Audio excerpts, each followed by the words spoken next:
Guys, I have been working on my book, on my memoir, about 1.5 years now, a little bit more than 1.5 years. And I am so excited to let you guys all know that it is here, it's available, and yeah, it's completed. So how do we get here?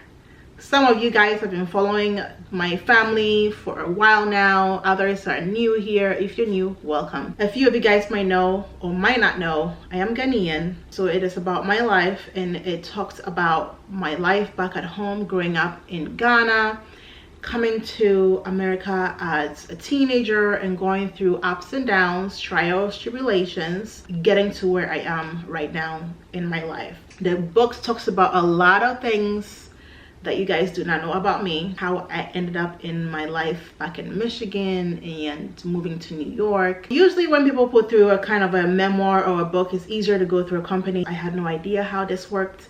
I was new to the process. So I did go with a company in the beginning stages, and it did not go well. Unfortunately, while I was deciding that it wasn't for me, the time for me to get a refund for however much I had put into this company, which was basically thousands and thousands, that grace period had already passed and they refused to give me my money back. I am not going to mention the company's name. I am not going to do that to them. I was truly hurt by that because I felt like I was pretty much new to the whole process of writing a book and I was just taken advantage of. So this situation kind of ended up being a blessing in disguise because I decided to go the self-publishing route. Self-publishing is really hard. It's one of the reasons why a lot of people do not like to go that route. It's much more longer. It will probably take you years. It's a whole lot of, it's a lot. It's basically a lot because you're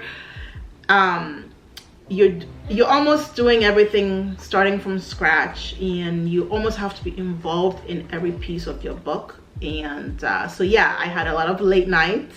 I had a lot of time that I was on the computer. I remember even being pregnant doing this. I had my parents in Ghana look through hundreds and hundreds of photos to find some photos that I could look at growing up, baby photos. I had a photo of me with my parents. I had a photo of just me in boarding school back at home. I had a few photos that I wanted to use as reference in this book. I'm really lucky that my parents still had them. Yes, they were in poor condition and it's been many years, but at least I had something to look at and something to reference to, and I was truly grateful for that.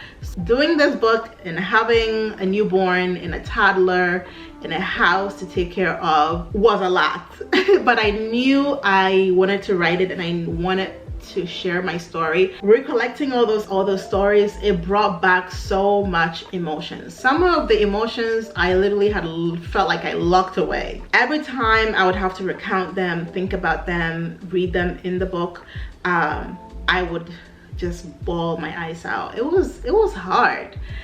I don't know, sometimes when you go through trauma or things in life, you somehow, one of the ways to be able to cope with them is by kind of like locking it away and not thinking about them, talking about them, whatnot. So this process, believe it or not, brought a lot of healing to me. Talking about it helped me kind of release everything that I had been holding on for the last years. It was hard, but I'm glad I got through it. I had my pictures taken professionally for the first time in my entire life. It was by a great photographer called Brandy.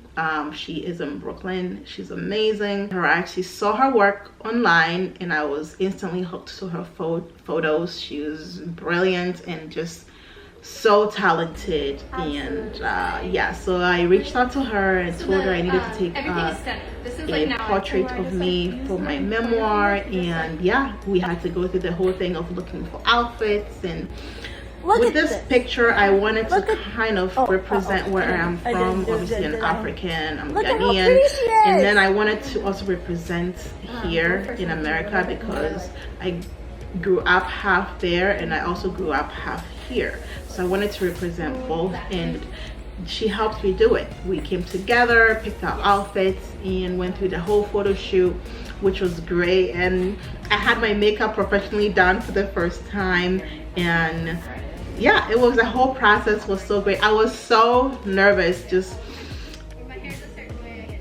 you know, when you do something for the first time, you always do not know how it's going to end up and stuff. So I was so nervous. I remember calling her, telling her I was nervous, and she told me I shouldn't be. And that day was just beautiful because she made me feel so much at ease. So once the photos were done, then I had to pick through hundreds and hundreds of photos. I believe it was about 800 photos I had to pick, and I picked 11 of them. So with the 11 photos, I only could use one, or I wanted to only use one. I wish I could have used all 11, but I only chose one. And the one photo I chose is just perfect. I'm glad I chose that one. I had a picture from when I was in boarding school in Ghana that I also put on the back. So then I spoke to the design company, and they were able to design a cover, a front cover and a back cover. The first cover did not work quite well. I just needed a few changes, and they came back with a second cover, and then finally the third cover was basically like the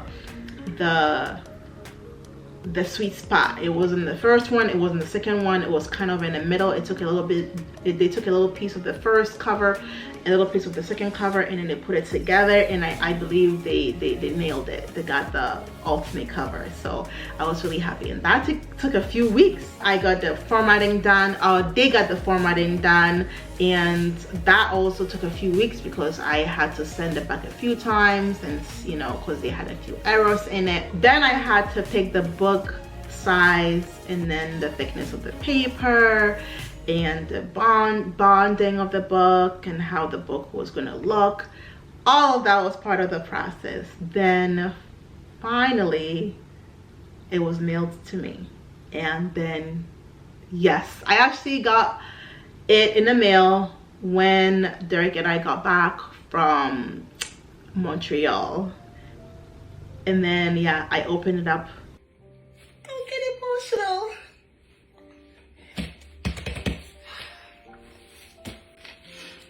Sorry. This is too early for this. I swear it's too early for this.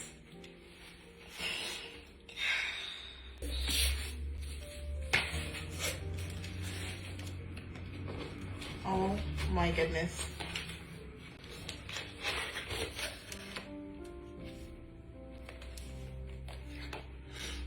Oh my gosh. I can't believe it. I cannot believe it. Look, oh my gosh. I cannot believe this. That's the back. Let me find a page to read. But we will probably never get on it, my dad sighed. I paused to stare at him. Flights are expensive. None of our ancestors have ever used such a thing, and the next few generations may probably never fly. He was brooding, his eyes searching for a plane that was not visible before us. He was evaluating everything we had and juxtaposing it with everything we would have to have. He was being practical. And for a moment, it was strange to see such an iota of faith in his composition. But I had faith. I looked out into the distance, and I felt the jump in my spirit. I turned to my dad, and at that very moment, and said, one day, I'm going to go on a plane, and you will stand there and watch me fly. One more, guys, one more. It had been over a year since I moved in. The basement was the man cave for Peter and Luke. To go there and start rummaging for my bags would draw suspicion. So I drew up a plan. Every day I would go down to the basement and rummage for other non-related things, gradually pulling my luggage to the fore. I did this a few times and was successful at not drawing attention. My luggage was right there where I wanted them to be, where I could easily grab and boot for the door. Next, I selected 12 outfits I was going to take with me. I packed them in a Ziploc bag and kept it hidden at the foot of my closet so no one would know what was going on if they entered my room. I decided against taking the cell phone and laptop that Lisa had bought me. I didn't want her holding a rein over my head if I managed to escape.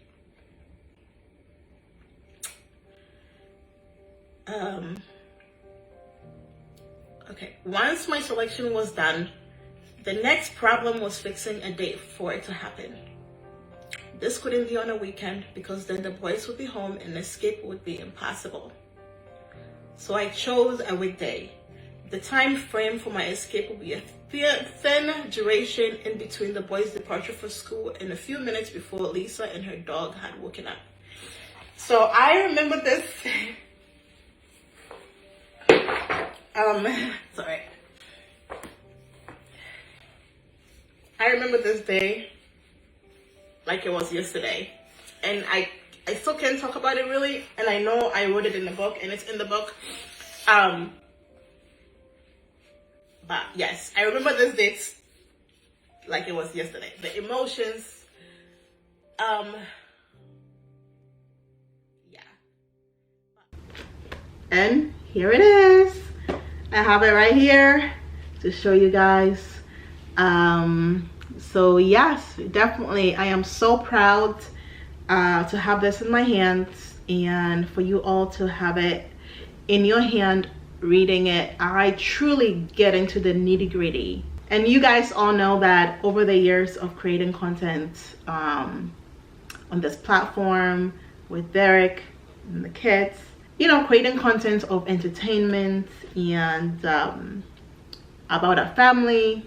Today I'm asking that you support me with this book. I hope that truly you can get your hands on one of these. You will not be disappointed. It is filled with a lot of, it's just filled with a lot of raw emotions and a lot of love. I really love and appreciate you guys, and I'm so proud of the relationship. I'm very proud of the connection we've formed over the last few years, and yeah, this is just a piece of me, and I hope reading this book you will be able to relate to some of the stories. This is a little teaser. Why are you online? I sent Peter a message on MySpace. It was one of those ideal afternoons where I was on my computer listening to music while logged on MySpace. No, why are you online? Peter responded. You're chatting up those guys, aren't you? He was referring to his friends and our colleagues from school. I responded with something cheeky and he always had a clap back. And on we would chat for bounds of 20 to 30 minutes. All the while, Peter was just downstairs in the basement and I was upstairs in my bedroom. We were both in the same house and the conversation would go on like we were apart. I gotta go, Peter ended the conversation, but then I heard footsteps coming up the stairs. I looked and there Peter was passing by with a smile just for me. It was innocent between siblings, or so it was at first. I didn't plan on falling in love with Peter. As a teenager, you don't plan these things. I was just a lonely girl in a foreign country in a body brimming with hormones and a deep longing to connect. I certainly wouldn't have planned to lose the family that I had come to love. Unexpected feelings had emerged between my older American brother and me. He was a popular kid at school, the guy that the girls frowned over, and I was a foreign novelty. Thank you all for listening. It truly has been an emotional journey. I still get choked up. I still get choked up when I read this and when I think back to everything that has happened. The links are going to be in the description. The links are going to be in the comment section.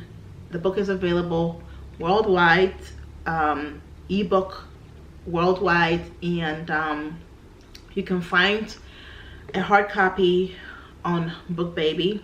The links are all going to be in the description. But I'm excited. This is exciting news I had for you guys. I was so nervous to let you guys know. Thank you guys so much for all the love you have shown, all the support throughout all the years. I truly appreciate it. I love you all. Thank you all so much, and have a